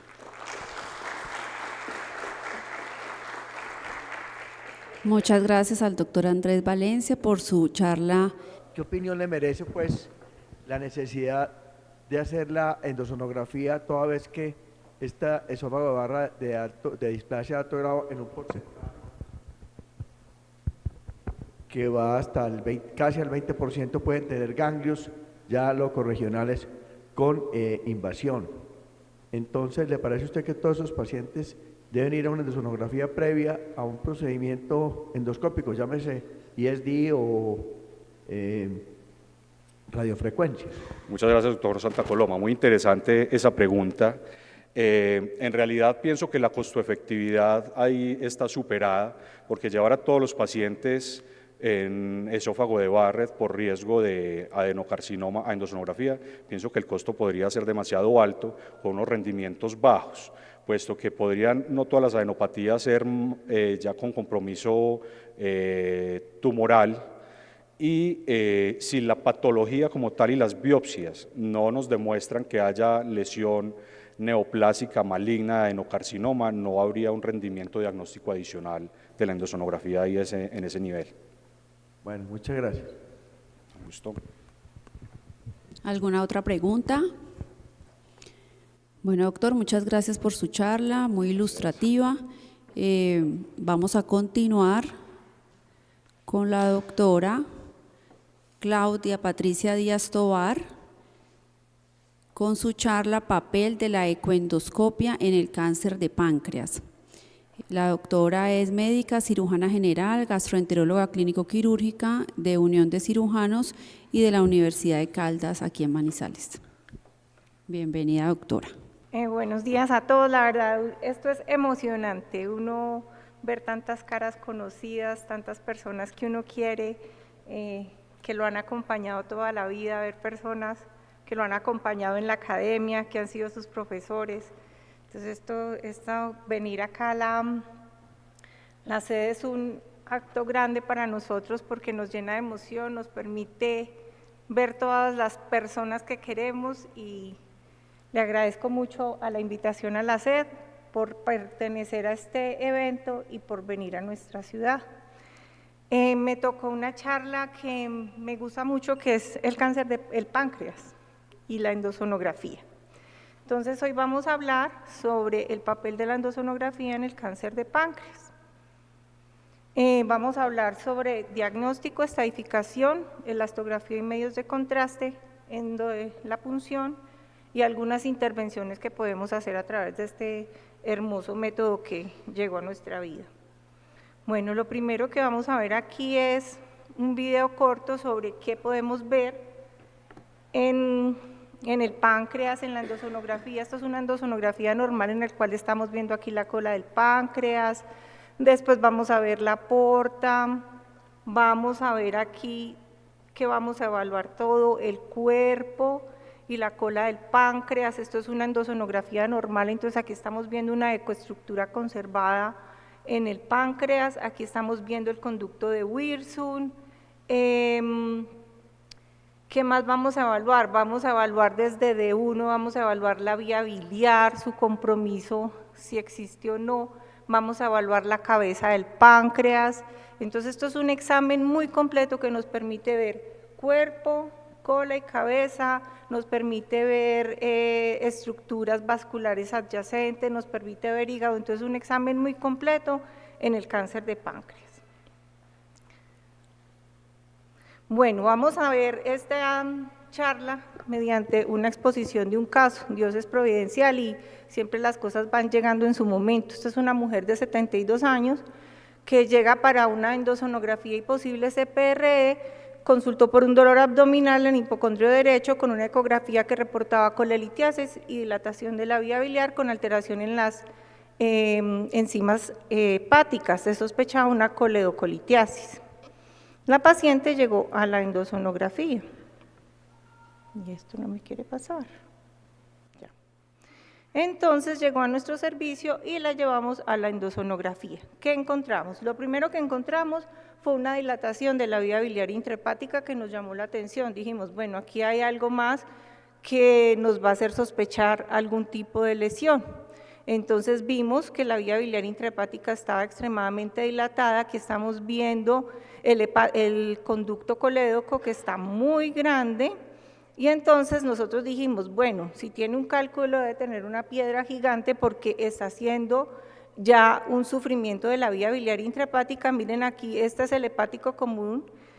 Vimos además que estaba dilatado el conducto pancreático hacia la cola, entonces dijimos, bueno, aquí hay más que un compromiso por un cálculo. Ya nos llamaba la atención, no era solo la vía biliar, también era la vía biliar, era el conducto pancreático. Seguimos en la evaluación y ¿qué nos encontramos? Nos encontramos una lesión heterogénea que comprometía el cuerpo del páncreas, que es lo que vemos aquí, una lesión irregular, heterogénea, que medía más de 3 centímetros. Entonces, miren la importancia de la endosonografía, llegamos a un diagnóstico de una posible coledocolitiasis y ya con este examen hemos cambiado el diagnóstico. Ya el diagnóstico es una lesión a nivel del cuerpo del páncreas. Seguimos en la evaluación, vemos aquí el colédoco y vemos que la lesión también nos compromete la cabeza y nos compromete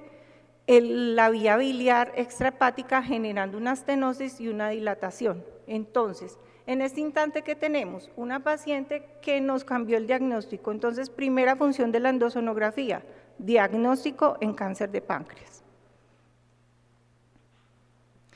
El cáncer de páncreas es una entidad importante, miren que es la sexta causa de muerte en Colombia por tumores del tracto gastrointestinal. En Estados Unidos es la cuarta causa de muerte Y en el diagnóstico del cáncer de páncreas, este método diagnóstico tiene una sensibilidad y una especificidad muy alta. Entonces nos permite evaluar, como les acabo de decir, las lesiones y definir un diagnóstico temprano, no, ojalá un diagnóstico. Bueno, después de tener un diagnóstico, entonces ya ¿qué tenemos que hacer? Tenemos que estadificar ese tumor, tenemos que decir este tumor hasta dónde va, qué vamos a hacer, está muy grande, está chiquito. ¿Para qué nos sirve la endosonografía? Nos sirve para estadificación. Primero nos va a dar tamaño tumoral, que como sabemos en páncreas es parte importante de la estadificación. Segundo, compromiso de otros órganos adyacentes. Aquí nos vemos el compromiso a nivel de la vía biliar extrahepática con una estenosis a nivel del colédoco distal. También, ¿para qué nos sirve la endosonografía? Nos va a permitir evaluar compromiso vascular.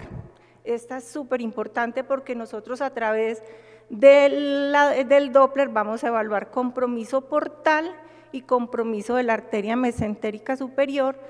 Esto es súper importante en cuanto a la determinación de cirugía, porque esto es uno de los criterios para llevar un paciente a cirugía.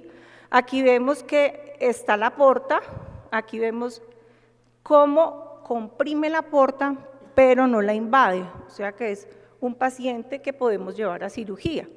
Aparte de tener el compromiso, de evaluar el compromiso vascular, también podemos hacer evaluación de Doppler para ver si hay permeabilidad o no, tanto de la porta como de la mesentérica. Estamos aquí haciendo Doppler a la mesentérica superior, miren aquí cómo se ve el Doppler de la mesentérica y aquí vamos a hacerle Doppler a la porta.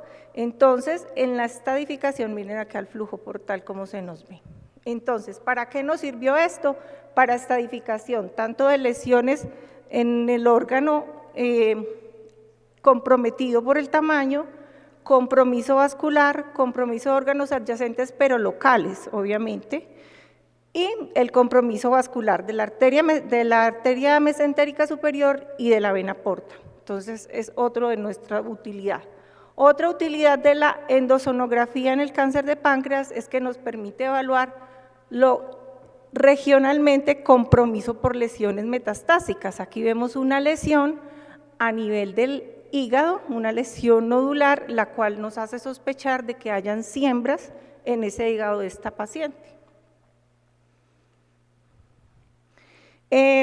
La estadificación, como decía ahorita el doctor Andrés, la estadificación nunca solo es por endosonografía, y en la primera línea siempre va a ser la tomografía o la resonancia. Pero la endosonografía tiene un papel muy importante, sobre todo en la parte vascular, y como vimos ahora nos evalúa muy bien, tanto si hay o no compromiso y la permeabilidad o no de esas estructuras vasculares, porque a veces hay oclusiones de esto por tumor que van a disminuir el flujo a este nivel y nos van a contraindicar o va a cambiar el estadiaje de la cirugía. Bueno, nos va a evaluar lesiones pequeñas, la resonancia y la tomografía no son tan buenas cuando las lesiones son menores de 3 centímetros y ahí la ganancia de la endosonografía.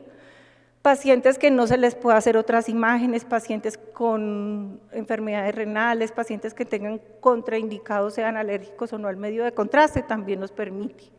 Compromiso perivascular, nódulos linfáticos también nos ayuda a ver y como vimos lesiones a nivel del hígado. Ahora tenemos otra herramienta muy importante en la endosonografía, que es la elastografía. La elastografía nos permite ver la dureza de la lesión. Entonces aquí vamos a ver cómo los tejidos que son duros son azules, los tejidos que son blandos son rojos. Entonces cuando los tejidos predominantemente son azules, son tejidos duros, o sea, nos puede hablar de una mayor dureza, o sea, compromiso tumoral. ¿Para qué nos sirve la elastografía a nosotros? Nos sirve para diferenciar lesiones inflamatorias de lesiones tumorales, sobre todo en pacientes con pancreatitis crónica. Este método es muy importante. La elastografía puede ser cuantitativa o cualitativa. Idealmente hacerla cuantitativa porque nos va a dar una mayor objetivización de ese compromiso de lesión. Nos va a permitir también evaluar el compromiso vascular y una cosa muy importante, nos va a permitir el dirigenciamiento de una adecuada biopsia. A todos nos ha pasado que hemos tomado una biopsia y vemos el tumor, la lesión grandísima, y la biopsia nos dice que no es positiva para malignidad. ¿Para qué nos sirve esta elastografía? Para dirigir hacia la zona que está más predominantemente azul, o sea, la zona más dura, dirigir la biopsia, y entonces vamos a tener como un objetivo más claro en la toma de la biopsia. Y también vamos a tener la evaluación del compromiso linfático, si van a ser ganglios reactivos o también van a ser ganglios con compromiso tumoral. Medios de contraste. Los medios de contraste son muy útiles en nuestra endosonografía. Desafortunadamente nosotros no los tenemos en nuestro medio, pero aquí, por ejemplo, vamos a ver cómo teníamos una lesión quística y nos va a permitir diferenciar esa lesión, si capta o no medio de contraste. Este es un ejemplo de un sonoview en el cual vemos que la lesión es hipocaptante, vemos que la lesión, el tejido alrededor de la lesión es hipercaptante y la lesión como tal es hipocaptante, o sea que esta es una lesión quística benigna, que ese nódulo que le veíamos aquí adentro es un moco porque tampoco captó. Entonces vemos la importancia del medio de contraste en la endosonografía porque nos va a permitir diferenciar lesiones quísticas que tengan o no nódulos murales o que sean moco, o también nos va a permitir, sobre todo en los tumores neuroendocrinos, que van a ser hipercaptantes, otra utilidad de la endosonografía. Los medios de contraste nos van a dar una sensibilidad y una especificidad alta, y en la combinación con la elastografía van a ser muy importantes. ¿Para qué? Pacientes que han sido llevados repetidamente a biopsias y las biopsias han sido no diagnósticas, nos van a permitir hacer un mejor dirigenciamiento de esa biopsia cuando utilizamos los dos medios de contraste. Aumenta, como les digo, el diagnóstico de lesiones difíciles, y una cosa muy importante es que nos va a delimitar mejor la lesión y va a permitir que las resecciones quirúrgicas no sean tan grandes, va a disminuir la morbilidad de ese paciente, porque el paciente va a hacer una resección mucho más, digamos, controlada, por decirlo de alguna manera. Una de las cosas más importantes que nos ha dado la endosonografía es la biopsia. ¿Por qué? Porque uno tiene el paciente y de una vez vamos a tener tejido para enviar estudio patológico e ir pudiendo llegar a un diagnóstico rápido de estas lesiones y poder hacer un manejo oportuno. Aquí vemos cómo hicimos Doppler para evaluar que no hubiese compromiso vascular, y vemos cómo la aguja entra, hacemos varios pases para poder tener un buen tejido del tumor, perdón. Una cosa que nos permite la biopsia es tomar en diferentes direcciones. Entonces, al tomar diferentes direcciones tenemos varias muestras, varias regiones de tejido sobre las cuales obtener muestra para evitar esos falsos negativos que son tan difíciles para el manejo de los pacientes. Entonces aquí vemos cómo hacemos varios pases de la lesión y después vamos a ver qué fue lo que sacamos. Aquí vamos a ver una cosa importante, y es que al ver cuando hacemos el desocupar la jeringa, vemos que hay un tejido filante. Ese tejido filante es altamente sugestivo de un tumor mucinoso, y aquí vemos en la biopsia que vemos tejido blanco, unas partecitas, unas partículas blancas que nos dicen que sí hay muestra. Hay que verificar siempre que haya muestra antes de enviar ese estudio de patología.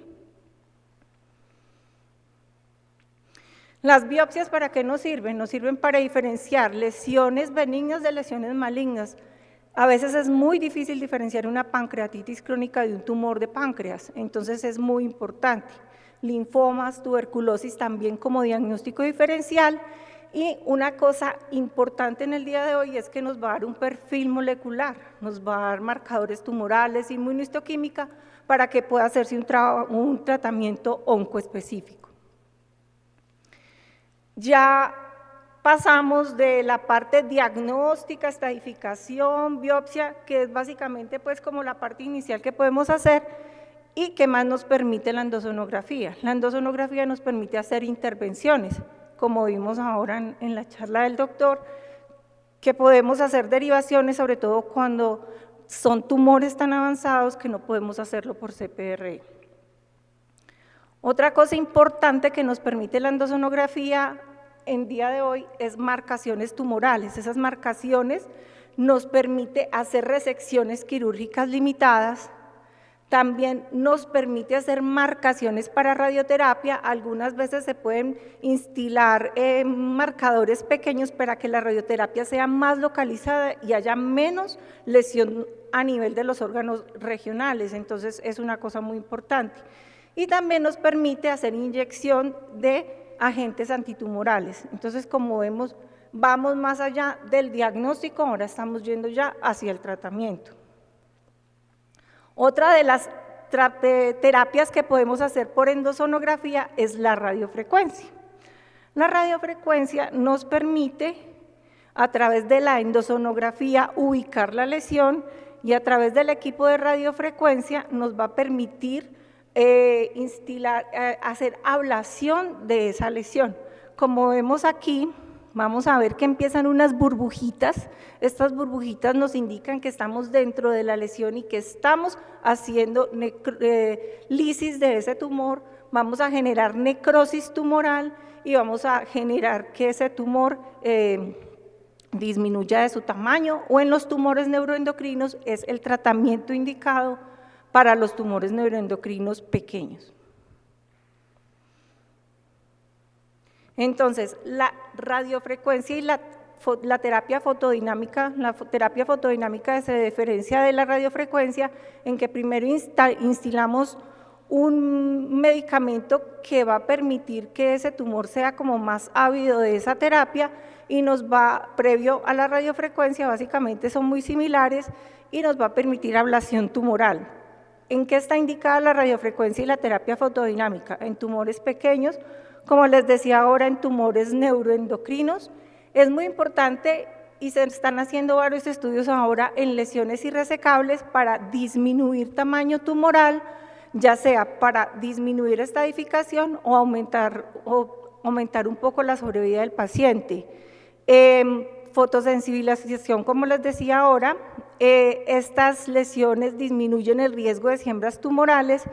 Y una cosa importante que se ha venido estudiando con el tiempo es que este tipo de terapias induce respuesta inmune local y sistémica que permite que haya un mejor tratamiento oncoespecífico y haya una mejor respuesta a la quimioterapia en este momento. Esto está en estudios, pero esta parte ha sido muy importante y ha ido avanzando a través del tiempo en este tipo de terapias para mejorar el tratamiento oncoespecífico en el cáncer de páncreas.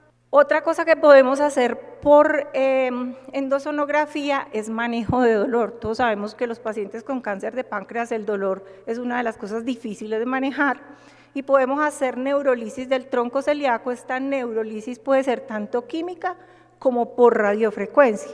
¿Cuál va a ser el objetivo de esta neurolisis? Va a ser disminuir el dolor y disminuir el uso de terapia de opioides. Generalmente los pacientes que tienen indicación de lisis del tronco celíaco son pacientes que ya han llegado en la escala analgésica al tope máximo y aún continúan con dolor. Entonces nuestro objetivo va a ser disminuir el dolor y disminuir el uso de opioides. Entonces vamos a disminuir la escala analgésica del dolor de estos pacientes.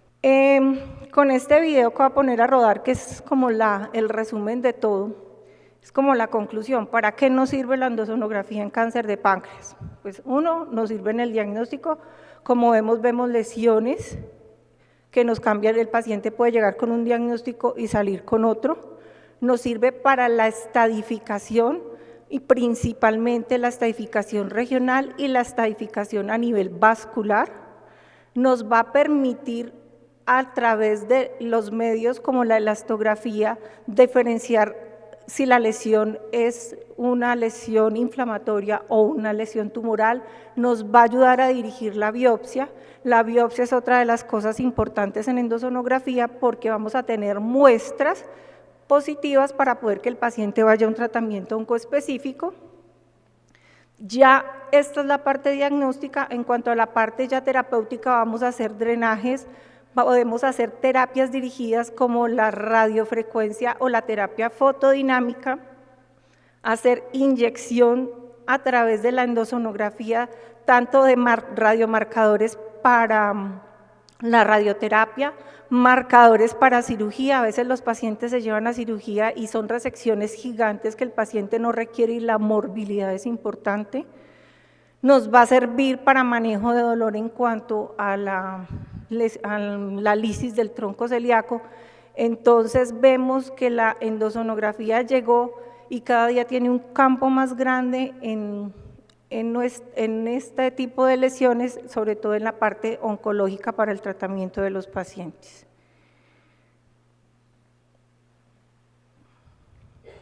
Solo decirles muchas gracias y que me alegra muchísimo verlos acá y muchísimas gracias por invitarnos y por venir a nuestra región.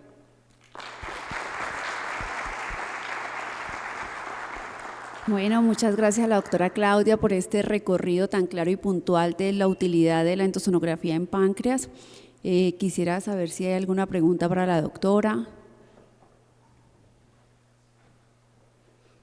Creo que nos quedó claro toda la utilidad que podemos aprovechar en la endosonografía en muchos órganos, pero principalmente en páncreas, con una evolución muy rápida de su aplicación en esta patología pancreática. Muchas gracias, doctora Claudia. Muchas gracias, doctora Brenda.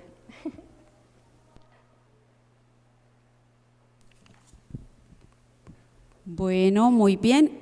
Con la charla de la doctora hemos terminado el módulo de coendoscopia. Continuaremos con el módulo de interés en endoscopia. Jairo Guevara Guzmán. El nombre de la técnica, como se describió, es una terapia endoscópica de vacío modificada costo-efectiva. Ese es el término que se le puso al momento de los primeros estudios. Está indicada directamente para pacientes que tengan defectos transmurales, donde hay una ruptura total de la integridad de la pared del tracto gastrointestinal, donde se genera una disrupción de esta pared. Los tres tipos principales son la fístula, las filtraciones y las perforaciones, como los había ya comentado. Afecta la calidad de vida de los pacientes en forma bien importante, con una morbimortalidad asociada, con costos muy elevados para el sistema de salud. Hay estudios en Estados Unidos que revelan que estudios de costos que muestran que 1.5 millones de dólares al año se tienen que invertir para el manejo y el seguimiento de estos pacientes, 1.2 millones de libras esterlinas en el Reino Unido. Son costos bastante elevados para estos. En Colombia la subestimación del registro en estudios de costos pues nos hace difícil tener el dato, sin embargo debemos estar cerquita al valor en los otros países. ¿Qué es una fístula? Es una comunicación patológica de superficies epitelizadas, generando una comunicación entre dos cavidades o entre dos lugares. Las internas cuando son comunicaciones entre órganos y las externas cuando comunica un órgano a una cavidad o un órgano a la superficie externa del cuerpo. Pueden estar en cualquier parte del tracto gastrointestinal, tanto el superior, el intestino delgado o en el tracto digestivo bajo. Pueden ser enteroentéricas, pueden ser enterobronquial o enterotraqueal cuando van al sistema respiratorio.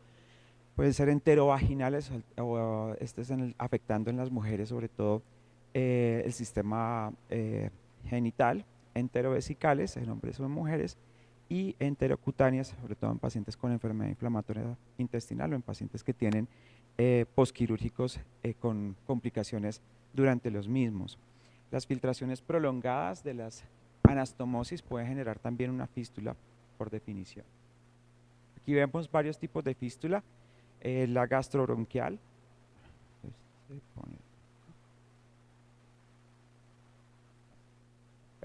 aquí también vemos el medio de contraste, se llena el estómago y hay una fuga hacia el árbol bronquial. La gastrocutánea, vemos acá, esto es colon, donde hay una fístula entérica, esto es estómago, donde hay una fístula que drena directamente a la piel, y la gastrocólica, donde vemos el estómago que se le da medio de contraste y nos drena el colon también. Bueno, la fístula básicamente es un drenaje aberrante de contenido gastrointestinal a una cavidad o a otro órgano que no debería tener estas secreciones. Aumento en los eventos adversos fisiopatológicos asociados a el contenido químico, enzimático o bacteriano que tienen las secreciones del tracto gastrointestinal. Puede ser espontánea luego de un proceso inflamatorio, un proceso séptico, un proceso inflamatorio a nivel del tracto gastrointestinal o puede ser secundario a un proceso neoplásico. También los cuerpos extraños, al generar ruptura de la pared, pueden generar en un componente agudo, pueden producir también las fístulas. La intubación prolongada, y este fue un fenómeno que vimos con mucha frecuencia en nuestro sistema, lo vimos bastante en la ciudad de Pereira, la intubación prolongada durante la pandemia en COVID, y tuvimos o tenemos bastantes casos reportados de, dada este número aumentado de pacientes con intubación, fístulas del tracto gastrointestinal a la tráquea y a los bronquios. En el posquirúrgico, en todos los pacientes que se les lleve a cualquier tipo de cirugía, bien sea por enfermedad neoplásica o no, o en los pacientes que están posteriores a cualquier tratamiento endoscópico, también puede presentarse alguna fístula, o en los pacientes con enfermedad maligna que son llevados a radioterapia. Las filtraciones es una comunicación entre compartimentos intra y extraluminales. Son más frecuentes en los defectos anastomóticos, donde se hace una anastomosis por algún tipo de cirugía. En esta zona puede haber discencia y puede empezar a filtrar o a aportarse el contenido gastrointestinal a los diferentes espacios. Es la complicación global, tomando todas las cirugías gastrointestinales más frecuentes que se presentan. Tiene una alta morbimortalidad y ha tenido un aumento en la prevalencia en las últimas décadas, dado primero a la longevidad de nuestra población y segundo a la complejidad aún cada vez mayor de nuestras cirugías. Las filtraciones son más frecuentes en la cirugía oncológica, del 8 al 26% en todas las cirugías que se realizan en el esófago distal, del 3 al 12% en los pacientes que se han llevado a gastrectomías totales o subtotales, y es la complicación más frecuente en la cirugía bariátrica que ha venido en aumento cada vez en las últimas décadas para el manejo de la obesidad. En el SLIP se ha reportado 1 a 2% de todos los casos y 3 al 12% en los pacientes que se les hace un bypass gástrico. También en las cirugías de cáncer colorectal se ha documentado un 11% de filtraciones en las anastomosis que se realizan en este nivel. Aquí tenemos unos ejemplos de filtraciones. Esta es una filtración en una anastomosis de una gastrectomía subtotal y la otra es una filtración ya en el colon, una cirugía de colon derecho. Voy un poco rápido en esta zona porque quiero hacer una revisión rápida y luego sí entrar a la experiencia que tenemos nosotros. El diagnóstico, como siempre, una alta sospecha clínica es importante. Hay que siempre ubicar el sitio de la fístula o la filtración para poder plantear la mejor forma de tratarlo. Puede ser asintomática en algunos casos, sin embargo, con frecuencia presentan más dolor después de un procedimiento o pueden presentar SIRS o encontrar ya una colección después del estudio buscando qué es lo que estaba provocando el dolor y demás, y solamente encontramos una colección en la zona. Dependiendo del sitio de localización también nos puede producir tos, si hay compromiso de la vía aérea, disneas por el compromiso de la vía aérea, encontrar en los pacientes que se les está haciendo limpieza de traqueostomías o en pacientes que se encuentran intubados material alimentario, pueden presentar diarrea, materia fecal por la vagina o infecciones de vías urinarias severas o a repetición, o puede encontrarse también material entérico en la piel. La forma de diagnosticarlo, basados en medio de contrastes con medios hidrosolubles, es quizás la mejor forma para ubicar fístulas o comunicaciones de pequeño tamaño, de pequeño diámetro, perdón, con bajos flujos.